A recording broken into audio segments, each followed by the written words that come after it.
Le livre de Smart Job. On parle de vente, de se vendre et de vente. Achetez-moi, comment tout vendre et se vendre. Les éditions du coach et l'auteur de ce livre, Jean-Pascal Mollet, que vous connaissez, qui vient régulièrement sur notre plateau et que je salue. Je suis très heureux de l'accueillir. Coach de vente conseil, hein, je l'ai bien dit, on est bien d'accord ? Tout à fait. Parce que je vois sourire, vous m'avez repris tout à l'heure. Ce livre, c'est intéressant parce que, d'abord, ça vous correspond quand même, parce que il y a de l'humour, il y a beaucoup d'humour, il y a quelques petites choses drôles, parce que voilà, vous adressez à un public assez large, mais d'abord aux commerciaux. Mais ce qui est intéressant quand on lit votre livre, c'est qu'il s'adresse aux commerciaux, bien sûr, mais pas seulement. Eh oui. Il y a des choses très intéressantes dans ce que vous décrivez. Pourquoi vous avez voulu mettre dans un livre, finalement, ce que vous développez dans des conférences? C'est ça l'idée, hein, c'est ce que vous présentez à l'oral que vous avez mis dans ce livre. C'était quoi l'idée quand vous vous êtes mis devant l'ordinateur? L'idée, c'est la demande des participants à mes formations ou de mes conférences qui disent qu'est-ce que tu peux nous conseiller comme livre? Alors j'en ai évidemment en tête et des très intéressants, mais pas forcément qui collaient au message que moi je pouvais passer. Donc je me suis dit à un moment donné, je vais écrire mon propre livre où les gens vont retrouver ma patte. Alors, vous réévoquez ce qu'on avait fait la première fois où vous êtes venu, les caractères, les différents types. La méthode des couleurs. La méthode des couleurs, les jaunes, les bleus, et vous en avez d'ailleurs fait des vidéos. C'est quoi un bon vendeur? C'est quoi ses attributs? Qu'est-ce qui fait que vous dites, lui, c'est un bon vendeur? Alors déjà, au-delà de répondre à votre question, c'est que ce livre, il s'adresse effectivement à toutes les personnes qui ont quelque chose à vendre, et notamment si on veut se faire recruter. Parce que c'est vrai que pour moi, le recrutement, c'est aussi savoir se vendre, et avec les mêmes méthodes qu'un bon vendeur. Et donc, un bon vendeur, alors, il lui faut plein de qualités, des qualités d'adaptation. C'est pour ça que l'introduction se fait par la méthode des couleurs. Moi, j'ai toujours qu'un client ou un recruteur, il doit vous acheter vous avant d'acheter quoi que ce soit. Et s'il n'achète pas cette relation, il n'ira pas plus loin. Il faut tout de suite donner confiance. Donc ça se travaille avec la méthode DISC. Et puis après, un bon vendeur, il sait se préparer, il sait se mettre en condition. L'importance de tout ce qu'on fait avant le rendez-vous, c'est super important. Ça, c'est très important ce que vous dites, ça. L'amont. Eh oui. Tout ce qu'on fait avant. C'est pas pendant le temps de jeu. C'est tout ce qu'on a préparé. C'est quoi? C'est l'environnement, le profil de celui qu'on va rencontrer, le profil de la boîte. C'est quoi les éléments concrets? C'est ça. Alors souvent, moi, en formation, je cite une citation d'Arthur H, qui était un ancien joueur de tennis, qui disait une des clés du succès, c'est la confiance en soi, et une des clés de la confiance en soi, c'est la préparation. Au plus on est prêt, forcément, au plus on est serein pendant son entretien. Donc, c'est se renseigner sur les réseaux sociaux, c'est se préparer physiquement, c'est peut-être apprendre à bien respirer avant, enfin voilà, s'enlever tout le stress, évidemment.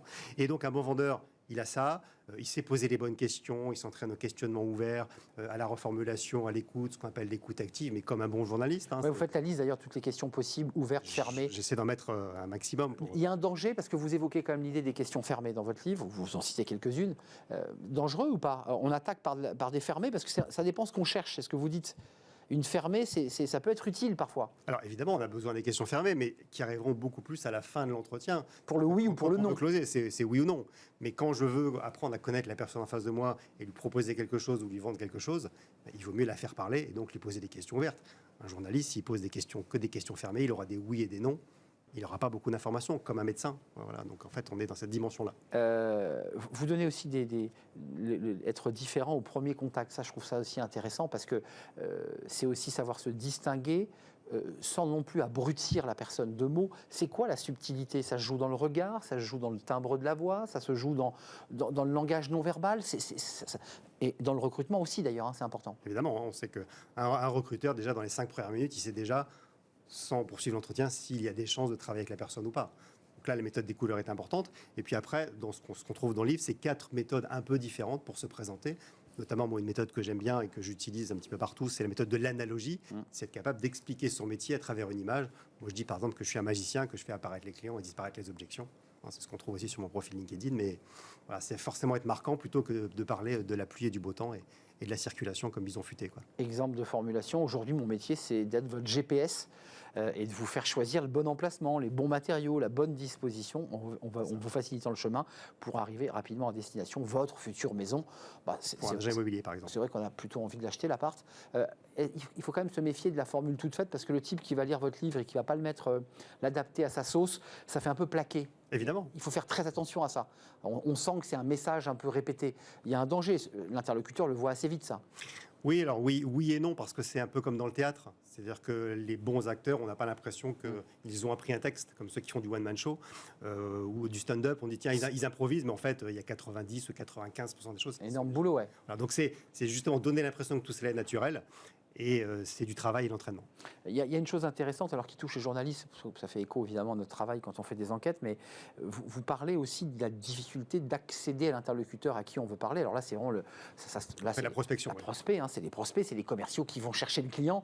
Et ils veulent parler à Gilles Dubois, mais simplement, il y a évidemment le Cerbère.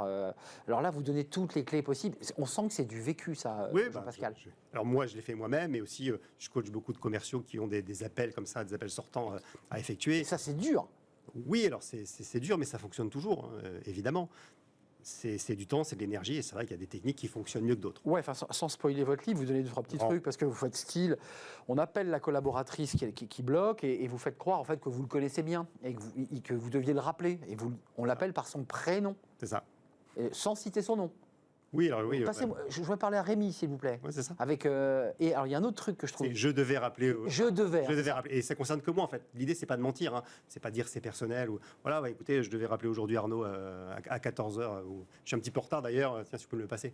Oui. Évidemment, plus c'est naturel, plus. Et puis, un autre truc que je trouve très intéressant, ça, je l'ai découvert.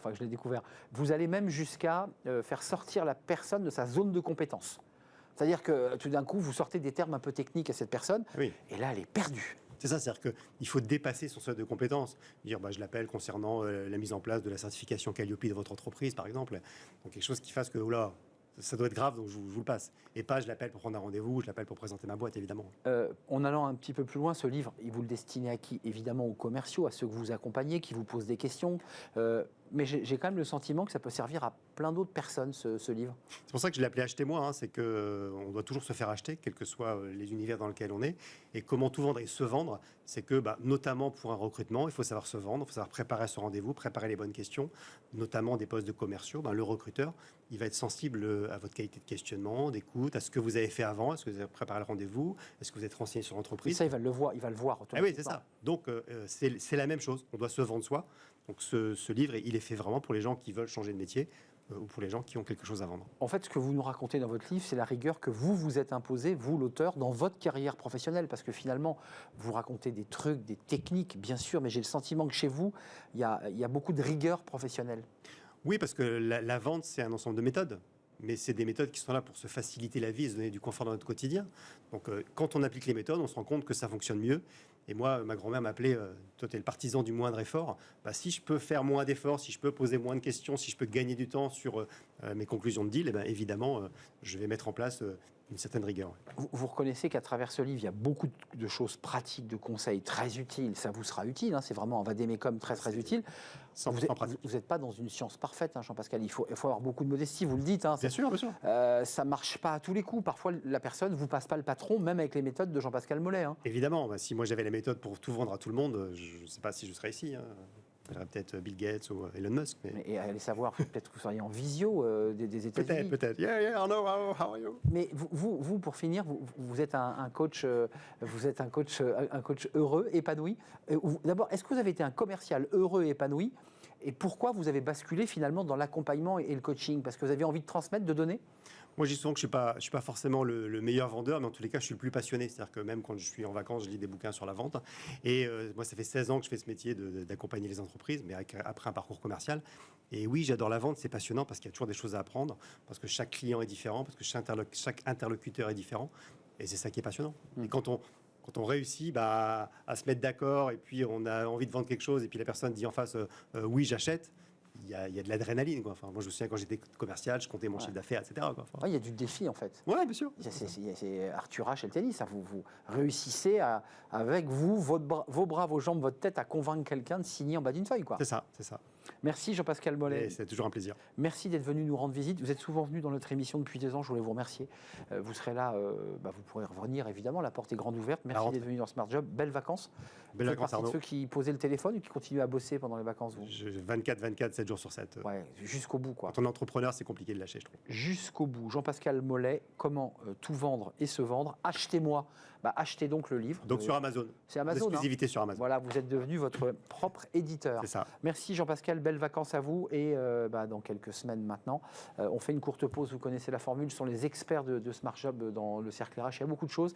Il y a le projet de loi pouvoir d'achat, il y a aussi le projet de loi de finances rectificatif sur la défiscalisation des heures sup. Il y a les TPE, PME qui ont de grosses difficultés à recruter. Et puis la grande démission, elle était aux États-Unis, elle est en train d'arriver ici en Europe et en France. On en parle avec nos experts, les experts de Smart Job, juste après la pause.